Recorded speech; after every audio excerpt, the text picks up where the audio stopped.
Hi friends, तर आज आम्ही करणार आहे पावटे भात. आणि पावटे भातासाठी आम्ही आलेलो आहे आमच्या रानात. हे आमच्या गायी आहेत, गायी रेडी वगैरे सगळे आहेत. तर आता आम्ही सोललेले आहेत, आत्ता जस्ट आम्ही सोललेले आहेत पावटे शेंगा. ही तिथे टरपा म्हणजे ही तिथे टरपा आहे. तर आता आम्ही जाणार आहोत जिथे आम्ही जेवण करणार आहोत, तिथं आमची चूल. तर आता आम्ही जात आहोत, मी तिकडे निघालेले आहे जिथे आम्ही पावटा भात करणार आहे. आणि आज आम्ही आलेलो आहे रानात पावटा भात करण्यासाठी. तर इथं आम्ही चूल घातलेली आहे आणि आता आम्ही इथं पावटे भात करणार आहे. आणि आता पावटे भातासाठी मग आम्ही लागणारं सगळं साहित्य आम्ही इथं आणलेलं आहे. ही माझी मम्मी, ही माझी काकी.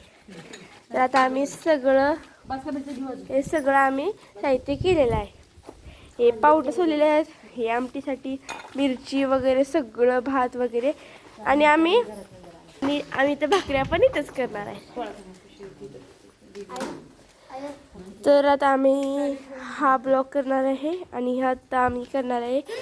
आणि इथं आम्ही हे बनवले आहे आम्ही चुली, आणि याच इथं आम्ही करणार आहे, चुलीवरती करणार आहे पावटे भात. तर या आमच्या 2 शेफ आहेत आणि आमच्या 2 शेफ आहेत. एक म्हणजे आमची आई, मीच माझी काकी, आणि ही म्हणजे माझी मम्मी. मम्मी हाय. तर आम्ही करणार आहे पावटा भात. आणि आता झालेलं आहे सामग्री. आता आम्ही हे जे करणार आहे, आता आम्ही पहिल्यांदा भात करणार आहे. तर भातासाठी चाललेली तयारी. 2 शेप ना आणू. हां, ही म्हणजे आमची मम्मी शेफ आणि ही म्हणजे आमची काकी शेफ. तर आता ह्यात टाकलेला आम्ही कांदा, कढीपत्ता, तेल, आलं लसूण चेचून आता टाकले मिरच्या. तर अशा तऱ्हेने आम्ही पहिल्यांदा आम्ही करणार आहे भात, नंतर पावट्याची आमटी, परत भाकऱ्या. तर आता आम्ही हे पावट पहिल्यांदा टाकणार आहे. हे चांगले पावटे म्हणून पहिल्यांदा कांदा भाजल्यानंतर पावटे टाकणार आहे.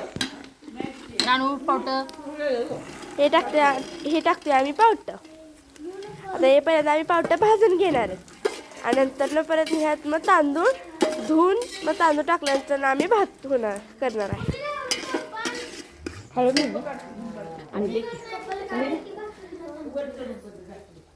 आणि आम्ही पुढच्या ब्लॉग मध्ये करणार आहे मटन.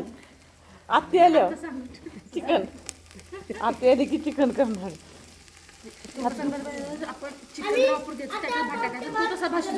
मग तुझं काय बिर्याणी करायचा आणि उलट टाकायचं, त्याच्यात लागली भात भाजायचा आणि 2 किलो